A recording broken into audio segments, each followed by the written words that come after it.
Oh, gracias, Señor. Gracias, amado Padre, por este precioso tiempo que nos permite, Señor, estar en tu presencia, embriagados de tu palabra, que ya nos infunde ese aliento de vida, Señor. Damos gracias en el nombre de Jesús. Amén y amén. Bueno, muy buena noche, muchas bendiciones a todos los que están comenzando a conectarse en estas enseñanzas escatológicas de la Biblia. Hoy vamos a estar adentrándonos, vamos a estar en este tour bíblico. ¿Por qué digo tour? Porque vamos a estar en varias paradas y les recomiendo hoy tomar nota de lo que vamos a estar aprendiendo, lo que vamos a estar desarrollando.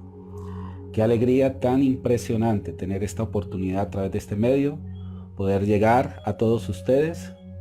Créalo, han sido horas de estudio de las Escrituras, precedidas del Espíritu Santo, guardando siempre ese equilibrio.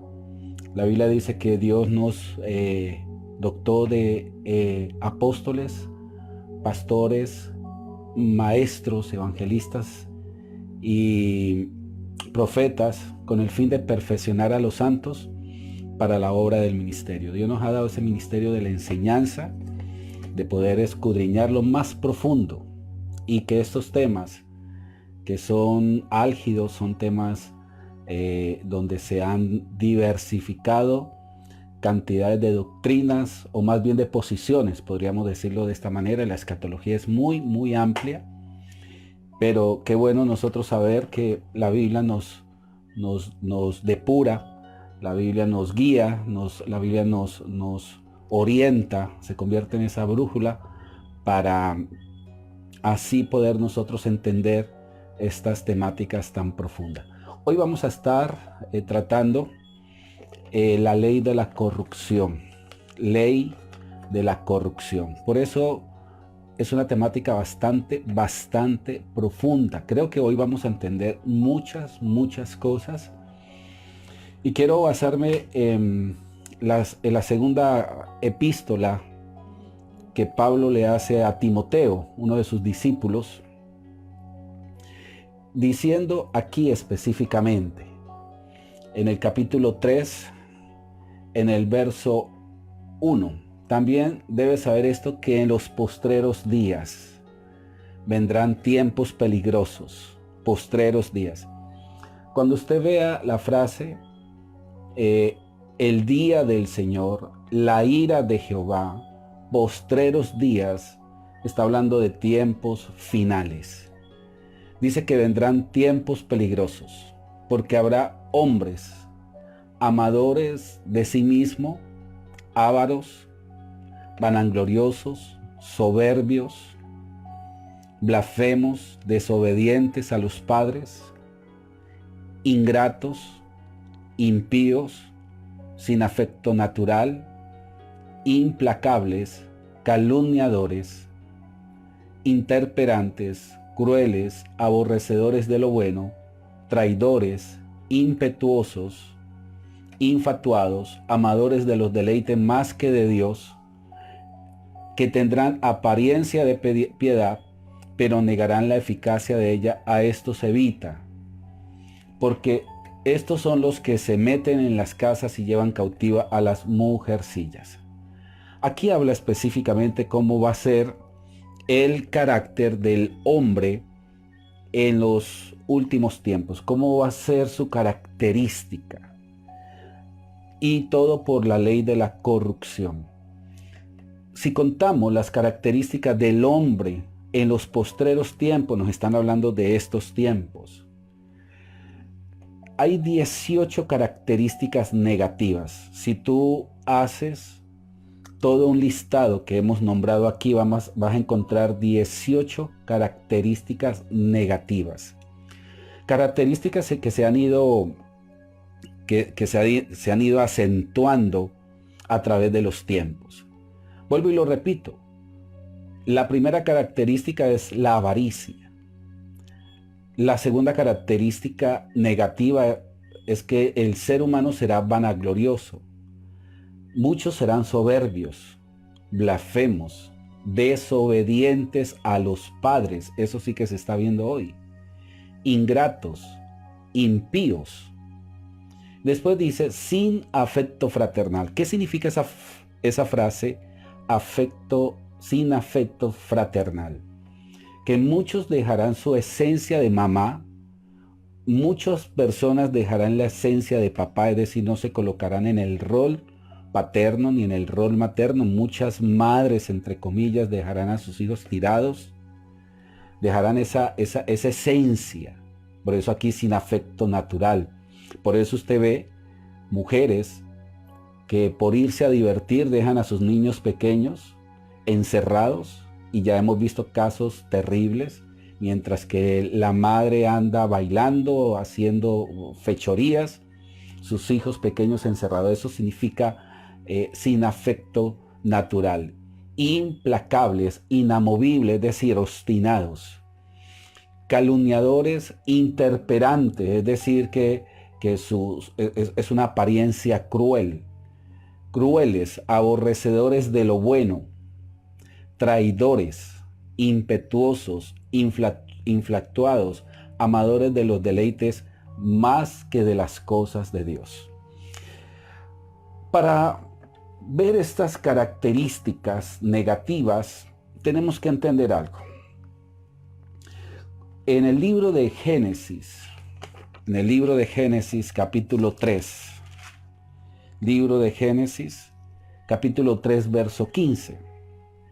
Dice, y pondré enemistad entre ti y la mujer, y entre tu simiente y la simiente suya.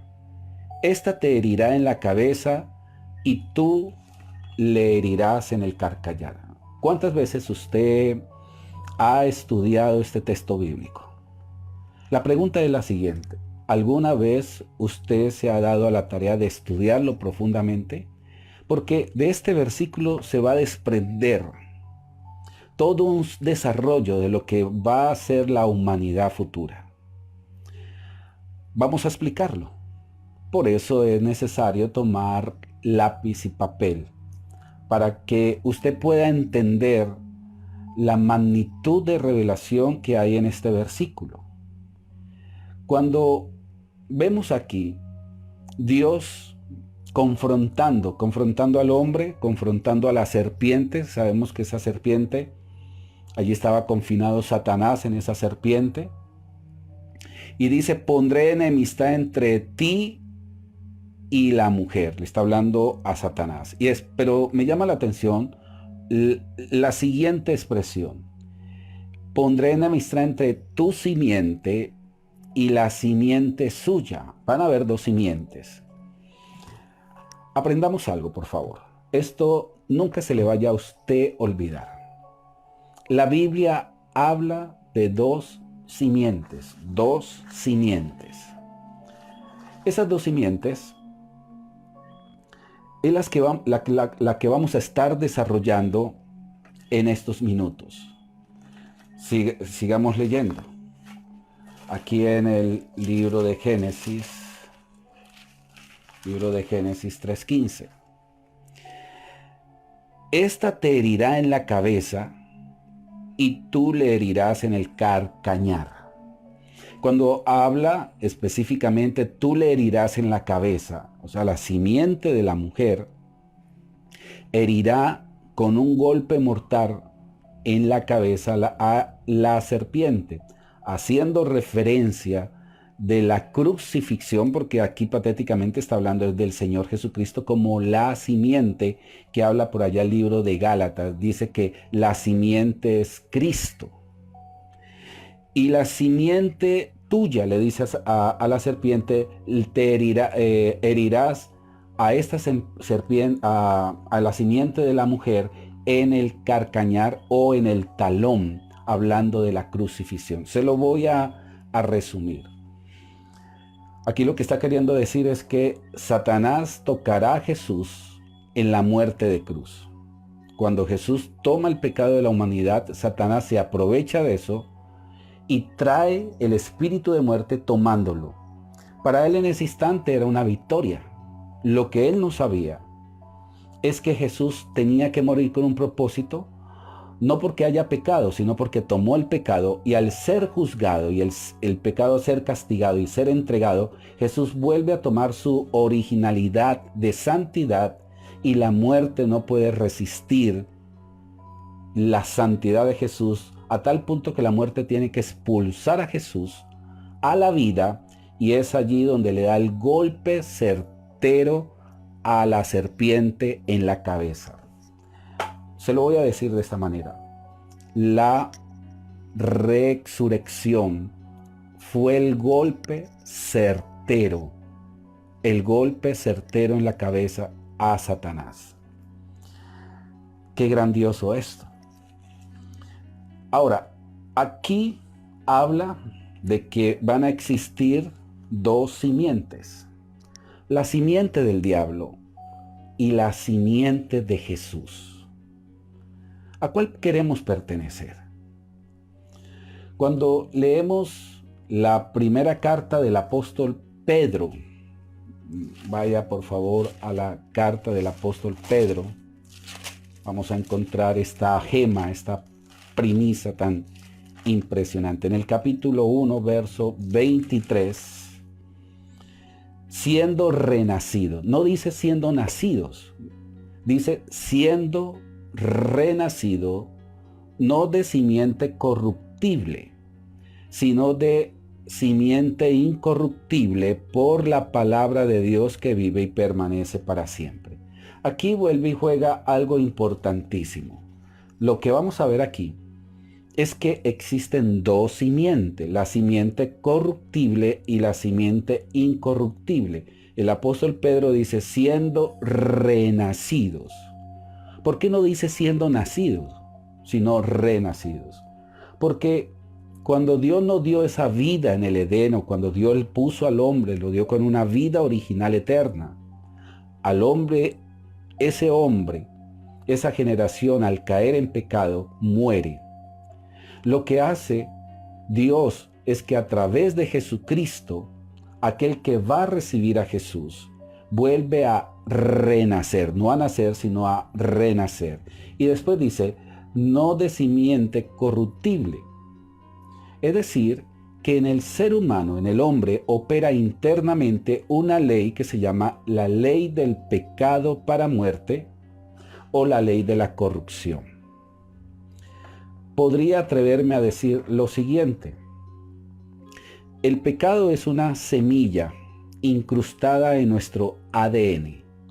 El ADN, que es nuestro mapa genético, el ácido desirribonucleico. Este ADN, donde guarda toda nuestra información, nuestra personalidad, toda nuestra parte hereditaria, el color de nuestros ojos, nuestra estatura, nuestra contextura, aún el carácter, cómo nos parecemos a nuestros padres, a nuestros abuelos, eso lo guarda el mapa genético. La genética es muy profunda. Ahora, ¿qué dice la genética bíblica? Y es aquí donde cuando se estudia genética, uno ve que el principio de la vida, que es el genoma, que allí ese mapa genético donde se guarda más o menos casi 200 años de nuestra vida, es decir, leer el mapa genético sería muy complejo. Y ese mapa usted lo va a ver reflejado en el Salmo 139. Salmo 139, David hace referencia de ese mapa genético. Pero dentro de ese mapa, que es donde está realmente el plasma, la sangre, porque la sangre es algo impresionante.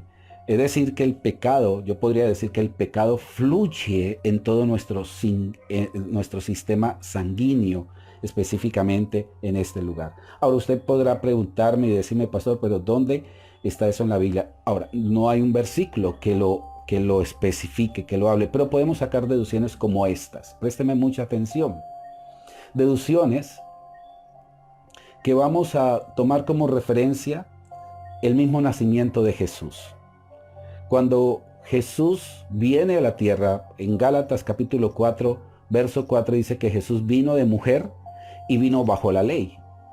Ahora, si vino de mujer, se han encontrado hallazgos que se han encontrado vestigios de la sangre de Jesús. Bueno, yo me atrevo a creerlo, pero dice, por ahí leí que unos científicos hicieron excavaciones y vieron el lugar donde Jesús fue torturado y alcanzaron a tomar rastros de esa sangre ya seca, la llevaron a un laboratorio y allí se hicieron y esa sangre única encontraron 23 cromosomas, hablando de los cromosomas de la mujer. Es que el hombre está compuesto de 46 cromosomas.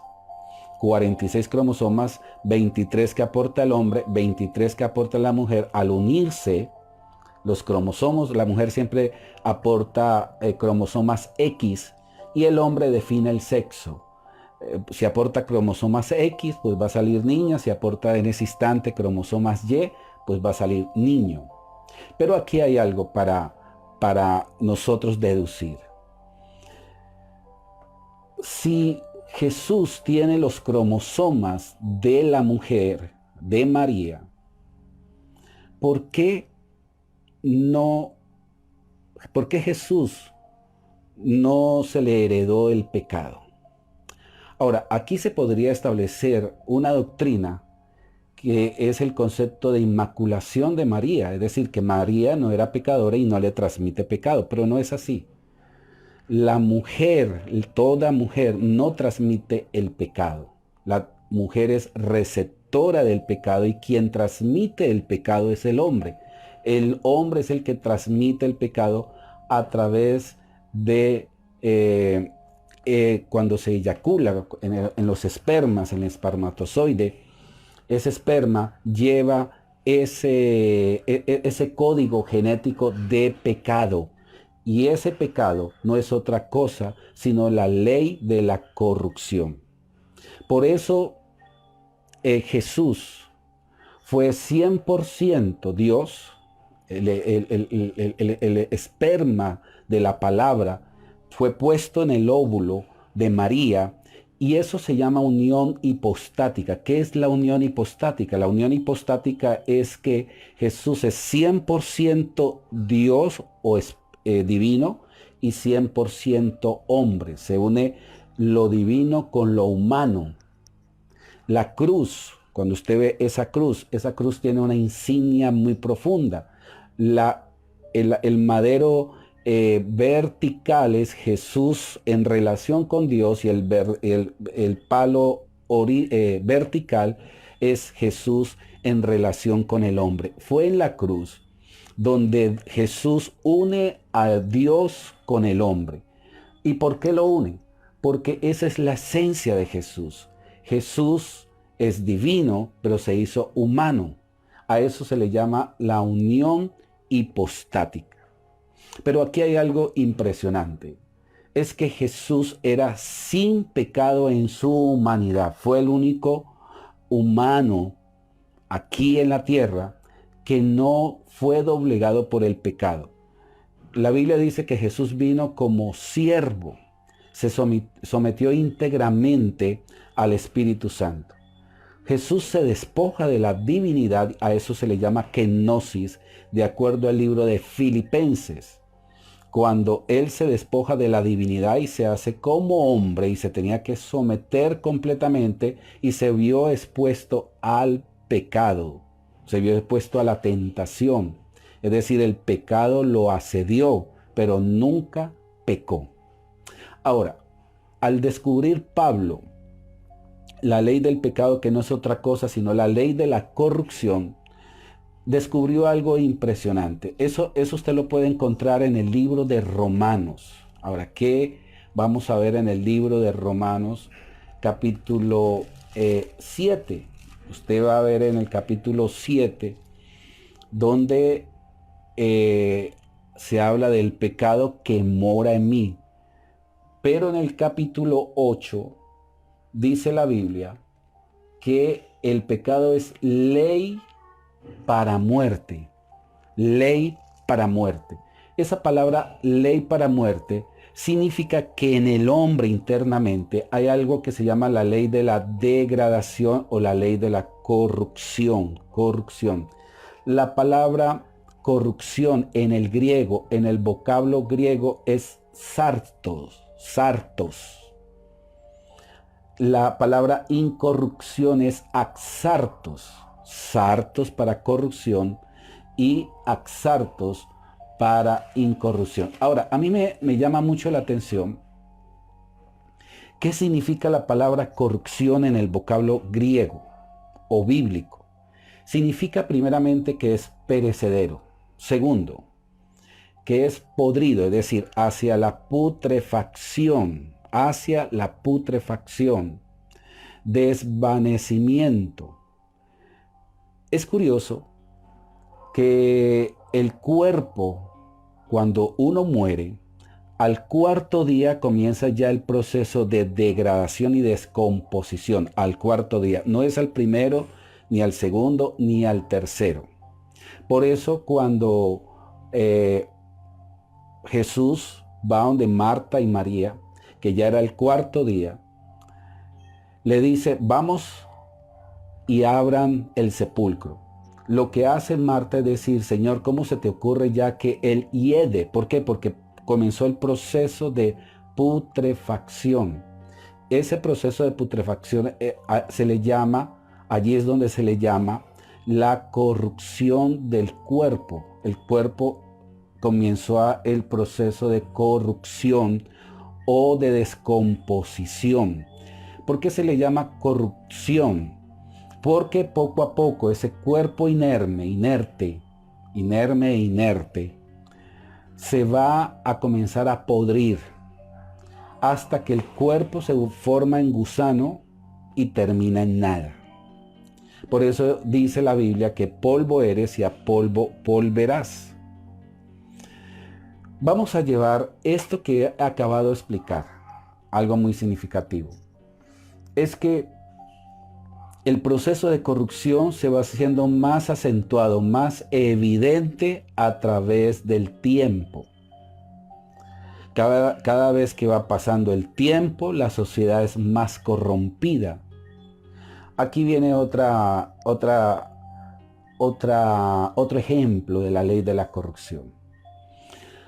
El niño cuando comienza a crecer, él comienza a mostrar un estado de inocencia. Por eso el niño a los 2, 3 años es muy inocente. Pero ya cuando comienza a tener conciencia, perdón un momento, tomo agua.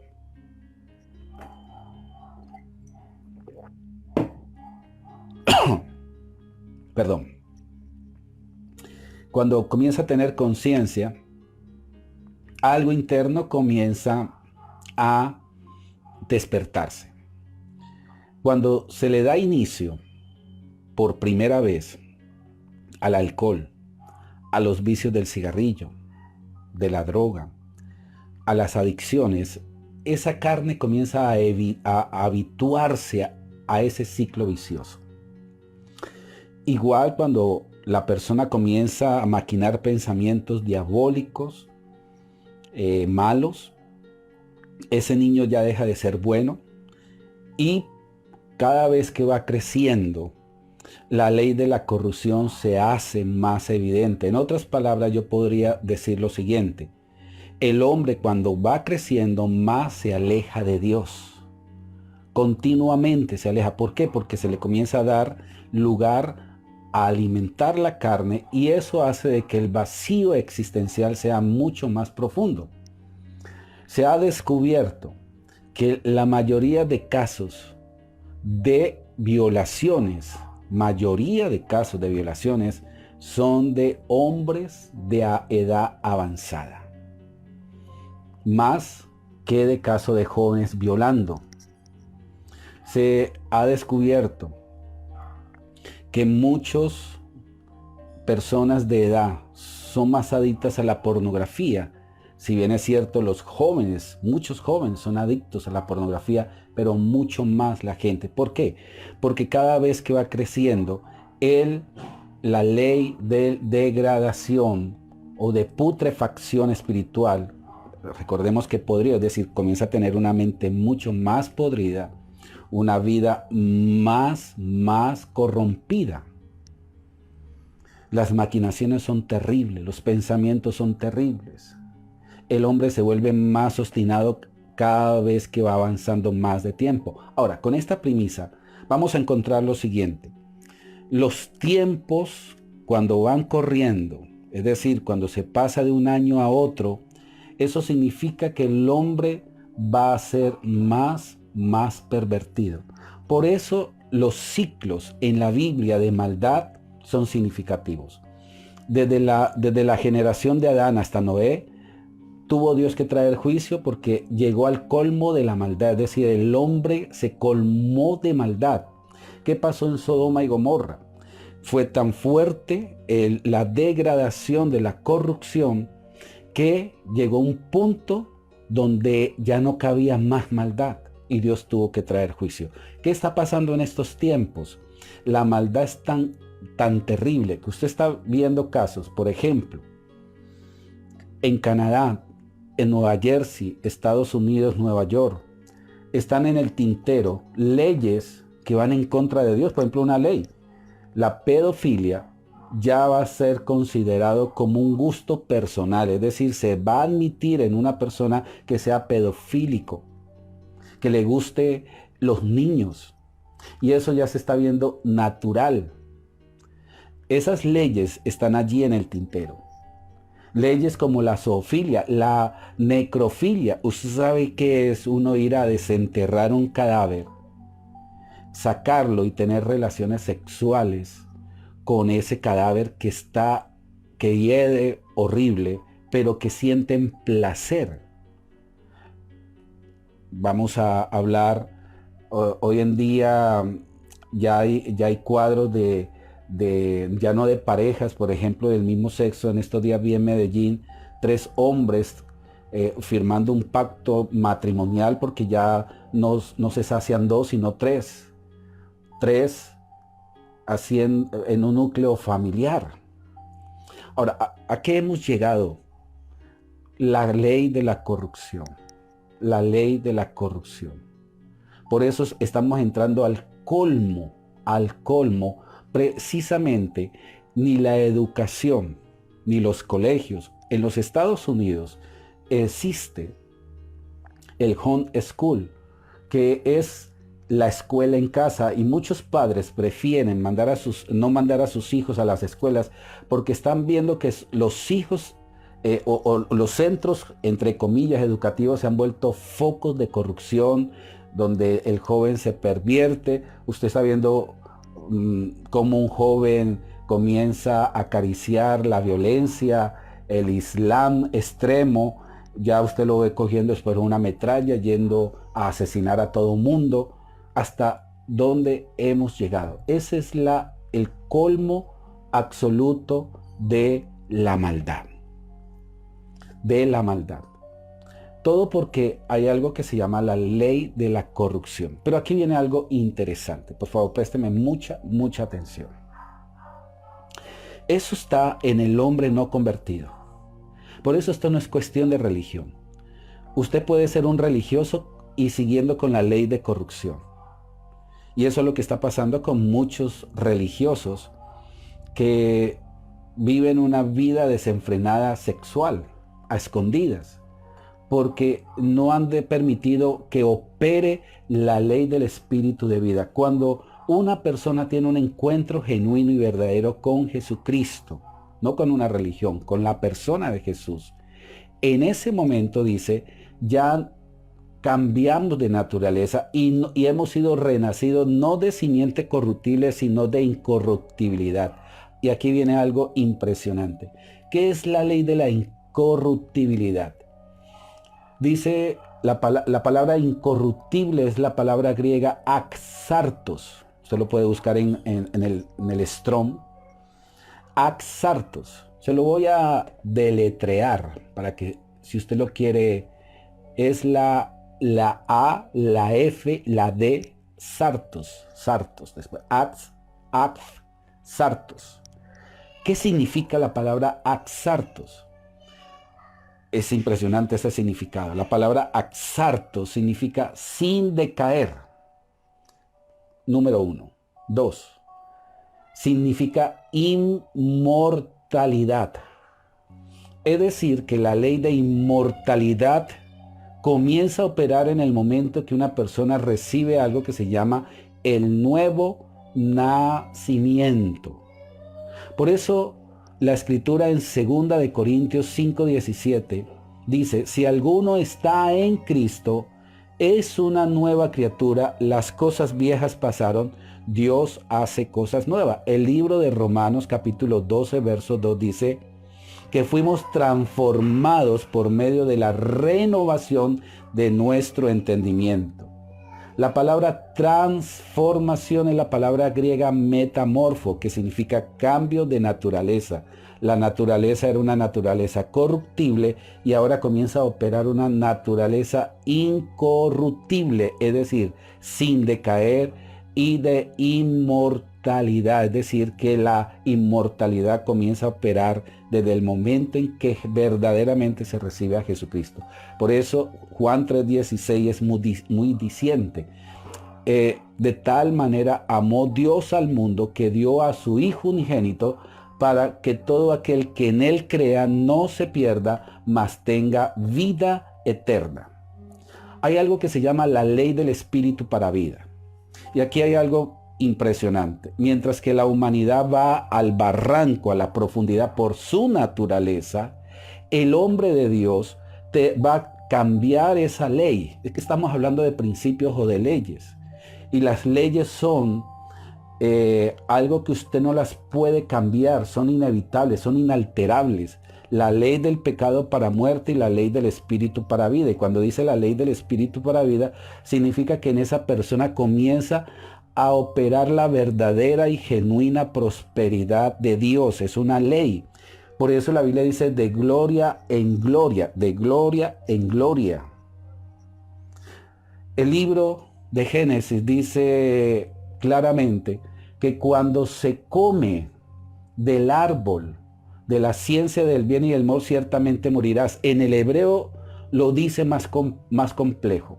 Dice de esta manera, si ustedes comen de ese árbol de la ciencia del bien y del mal, muriendo morirás. Mire la manera ampliada. Muriendo morirás. No está hablando de la muerte física, está hablando de la muerte de degradación. Poco a poco las sociedades, todo lo que el hombre trate de edificar va a degradarse. Por eso, cuando Nabucodonosor tuvo el sueño de una estatua, comienza con oro, pero mire la degradación. Oro, plata, bronce, hierro y después por último, que es el tiempo final, dice barro mezclado con hierro, donde no hay aleación. Eso está hablando los postreros tiempos. Así será el carácter del hombre, así serán las sociedades. El libro de Isaías, capítulo 60, dice que las naciones tendrán que oscurecer.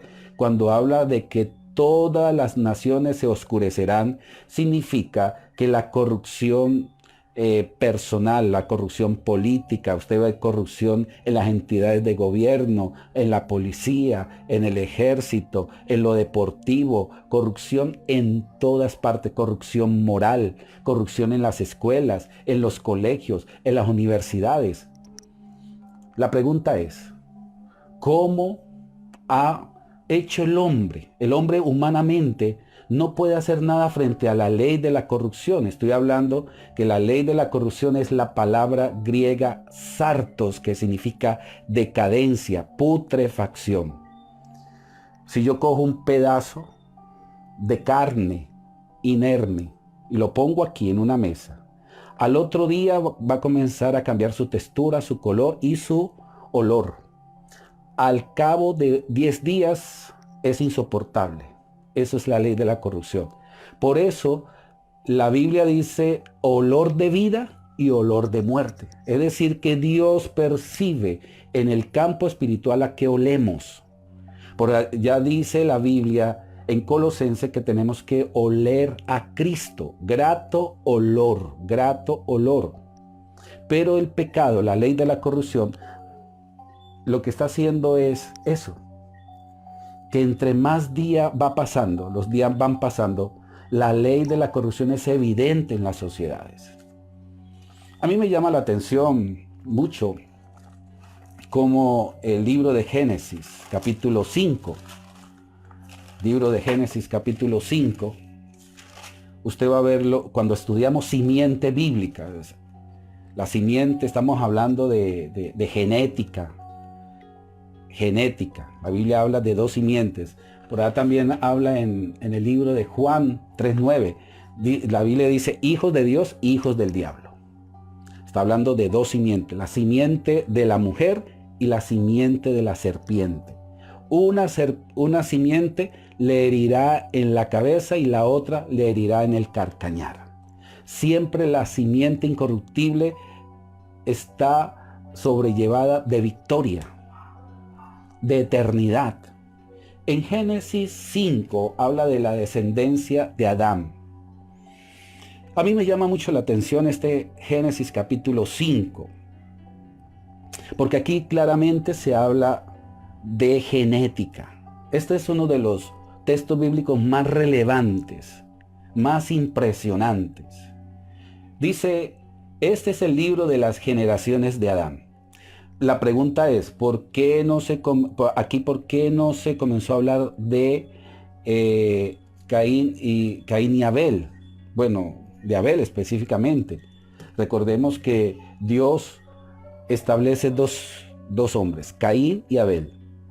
Abel representaba la simiente incorruptible, Caín la simiente corruptible. Por eso la Biblia habla de los hijos de Caín. Abel, el diablo pone la mira en esta simiente y la trata de cortar. A mí lo que me gusta de Dios es que Él prosigue con su propósito y levanta un sustituto. Inclusive la palabra Set significa sustituto. Y una de los principios de la gracia de Dios se llama la sustitución. Jesucristo fue nuestro sustituto, donde toma nuestra naturaleza débil. Jesús viene a esta tierra y dice la Biblia que toma la naturaleza de siervo, se hace uno como nosotros. Comienza en el estado de fracaso, en una contabilidad. Los que entienden contabilidad, cuando una empresa está quebrada, sus saldos están en rojo. Sus saldos están en rojo. Pues cuando Jesús toma esa posición, lo tomó en el fracaso más terrible, la humanidad en saldos rojos. ¿No les parece hermosísimo que Jesús comenzó desde abajo y comenzó a escalar en obediencia? Obediencia. Tenía que cumplir las 612 leyes, preceptos, decretos que tenía la ley de Moisés. Porque la ley de Moisés mostraba a un Dios sumamente perfecto. Esa era la finalidad de la ley, mostrar a un Dios sumamente perfecto, pero a la misma vez mostrar a un hombre sumamente pecador, impotente. Mira este contraste, muy elevado, pero muy, muy bajo el hombre. Eso hacía la ley. La ley confrontó al hombre y lo mostró pecador, y por eso lo que hace la ley de revivirlo, de animarlo, lo que hizo fue hundirlo. Y eso lo entendió el apóstol Pablo. Aquí lo que vemos es cómo Jesús comienza a caminar en esa obediencia y se convierte en nuestro sustituto. Esta palabra aquí de Set, sustituto, es curioso todos los significados que tienen estos nombres, hasta Noé. Noé, que significa reposo. Eso significa descanso y reposo, haciendo señal de lo que es la gracia de Dios, la perfección de Dios. La palabra plenitud, que es pleroma, el pleroma de Dios, plenitud. La Biblia dice que hasta que lleguemos a la estatura de la plenitud de Cristo, el pleroma. Alguna vez enseñé, porque quiero tomar lo que significa la palabra plenitud.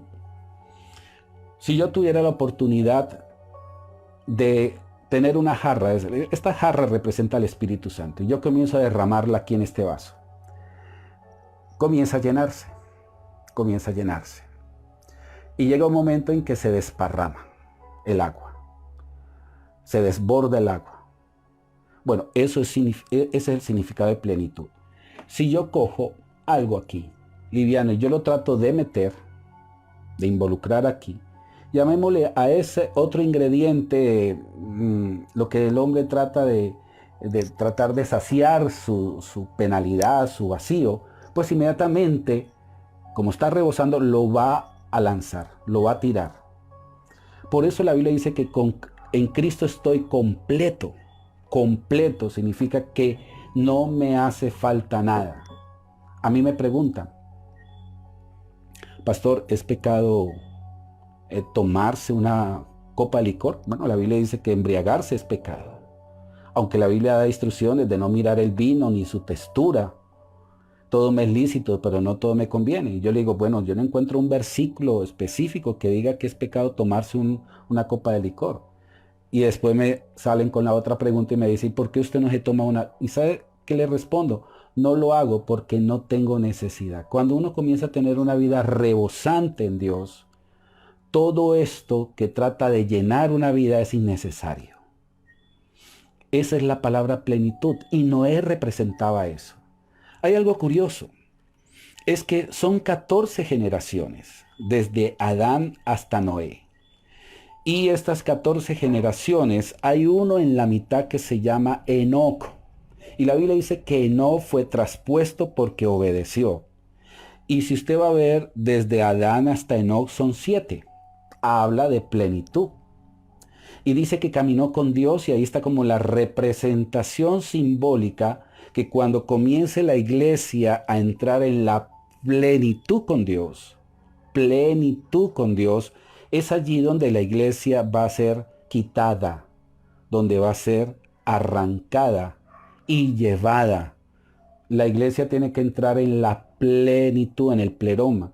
Por eso el fruto del Espíritu, no los frutos, la palabra fruto es carpos, es la palabra griega carpos, que tiene que ver, bueno, en el original dice así, amor, amor, amor, gozo, amor, paz. Amor, paciencia, amor, benignidad, amor, bondad. Y con los últimos 3 dice amor, fe, amor, templanza, amor, mansedumbre. Por eso no son los frutos, sino el fruto del Espíritu con sus 9 virtudes relacionadas con el amor. Dice la Escritura que entre la fe, la esperanza y el amor, mayor es el amor. La Biblia dice en Colosenses, escogidos como vestidos como escogido de Dios, santos.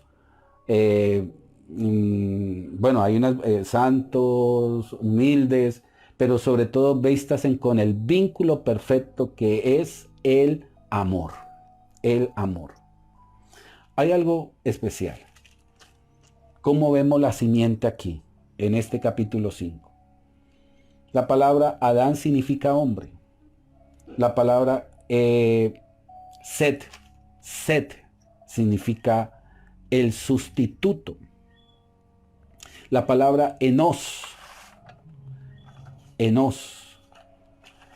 aquí no está hablando de la simiente de Caín, que era la simiente corruptible, sino estoy hablando de la simiente incorruptible. Y la palabra Enos significa capaz de morir. La palabra Cainán, Cainán significa triste, el que se lamenta. La palabra Mahalaleel, que tiene que ver con alabanza, el alabado de Dios. La palabra Jared, porque estos fueron los hijos que tuvieron ellos, mire el consecutivo hasta llegar a Noé. La palabra Jared significa uno que desciende. Por eso Jesús dijo, yo soy el pan caído del cielo, uno que desciende. Jesús vino de arriba, descendió. La palabra Enoc, que aprende a obedecer, que aprende obediencia. Y esa era la característica de Enoc. Caminó con Dios y fue traspuesto. Después dice que Enoc tuvo a Matusalén, que ha sido el hombre de más años en esta tierra. Y la palabra Matusalén, muriendo él envía. Muriendo él envía. La escritura dice que cuando Jesús muere, va a dejar muchos hijos en gloria. Muchos hijos en gloria. La palabra Lamec significa los pobres que se humillan. Y Noé, que significa reposo, descanso. Junte todas esas palabras y usted va a ver la simiente incorruptible, que es la característica de toda persona que nace de nuevo. Mientras que la humanidad va al descenso en pos de la bestia, a parecerse a la bestia, la iglesia tiene que ir en pos del Señor Jesucristo hasta que llegue a la plenitud. Me gusta mucho esa palabra. Hasta que llegue a la plenitud de la estatura de Jesucristo. La palabra conocer, que es inosko en griego, inosko, es decir, conocerle en profundidad. Solamente se puede lograr a través del Espíritu Santo, una profundidad con Dios. Esto es de relación con Dios, relación con Dios. Cuando vemos lo que representa la simiente incorruptible o corruptible, nos damos cuenta que usted y yo tenemos un privilegio. Dios nos salvó por su gracia. Por eso el libro de Efesios capítulo 2, verso 1 nos dice así: Él me dio vida cuando yo estaba muertos en delitos y pecados, en los cuales anduve en otros tiempos atrás. ¿En qué anduve? De acuerdo a mi naturaleza. Estuve andando en los deseos de la carne, haciendo la voluntad de la carne y de los pensamientos. Y mire esta palabra, y era por naturaleza. ¿A qué me impulsaba esa naturaleza? Un inconverso, su naturaleza lo va a impulsar siempre al pecado. ¿De qué vale tener todos los títulos sabiendo que muchos de ellos tienen vidas escondidas, vidas oscuras internas? Hay gente tan intelectual, tan brillante en la intelectualidad, pero con una vida interior terrible, con unos vacíos profundos. El padre del psicoanálisis, Sigmund Freud, que era una mente brillante, el padre del psicoanálisis, su vida era terrible, fumaba muchísimo, una vida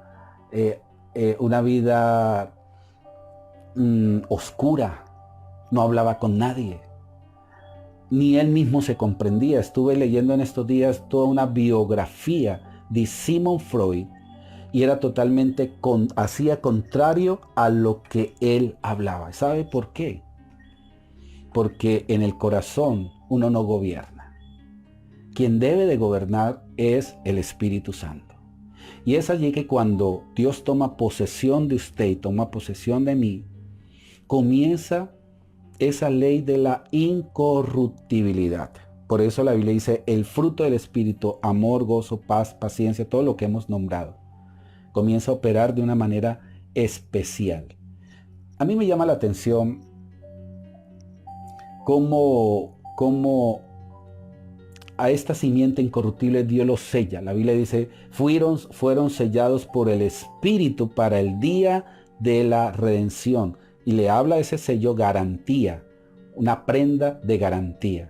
Usted y yo tenemos ese sello, el sello del Espíritu Santo. Si bien es cierto, la bestia marcará a sus seguidores, y ya todos sabemos cuál es la marca de la bestia, pero la Biblia dice que los que caminan en esta simiente de incorruptibilidad serán sellados por el Espíritu para la eternidad. Recordemos que la palabra incorruptible es la palabra inmortalidad. ¿No les parece grandioso todo esto? Y nos damos cuenta entonces que día tras día nuestra vida, cada vez que va pasando, se convierte más íntegra, se llena más de Dios y vamos en pos de Él, de parecernos a Él, de alcanzar esa estatura deseada. Dice la Biblia que Dios añade un codo más a nuestra estatura. Dios haciendo cosas grandiosas y gloriosas. Amigo y amiga, hemos finalizado con una temática bastante especial, la ley de la corrupción y la ley de la incorruptibilidad. Cómo van a ser los hombres en los postreros tiempos. Estas 18 características negativas que habla 2 de Timoteo capítulo 3, verso 1 al 2, para que usted lo lea, aquellos que se están en este momento conectando, vuelva a estudiar esta temática tan compleja, y aquí nos vamos a dar cuenta la importancia de tener a nuestro Señor Jesucristo en nuestro interior, en nuestra vida, en toda nuestra integridad. Bueno, saludo a todas las personas que en este momento nos están viendo, diferentes países, Chile, Canadá, Estados Unidos, personas que conozco. Que Dios me les siga bendiciendo rica, abundantemente, que siga bendiciendo su familia. Levantemos oración y demos gracias a Dios. Padre amado, te damos gracias por este tiempo tan especial, tan maravilloso. Tiempo de honrarte a ti, de glorificarte y de exaltarte, Señor. Gracias, Padre amado, porque hoy estamos viendo cosas grandiosas, gloriosas en el nombre de Jesús. Oh Dios de los cielos, hoy estamos sometidos a tu palabra, sometidos a tu espíritu. La Biblia dice que fuimos nacidos por la palabra de Dios y nacidos por el espíritu. Nicodemo entendió, o inicialmente no podía entender, que se tenía que nacer por el espíritu y por la palabra. Y haya luz, y fue luz. Gracias Dios, porque nuestra casa irradia de la luz de Jesús. Y toda situación adversa, difícil, Señor, siempre vamos a encontrar respuesta y solución en la persona de nuestro Señor Jesucristo. Amén y amén. Muchas bendiciones, mis queridos amigos, amigas que están conectados. Estaremos en otra oportunidad con otra enseñanza que nos seguirá edificando en pos de alcanzar esa estatura deseada. Bendiciones.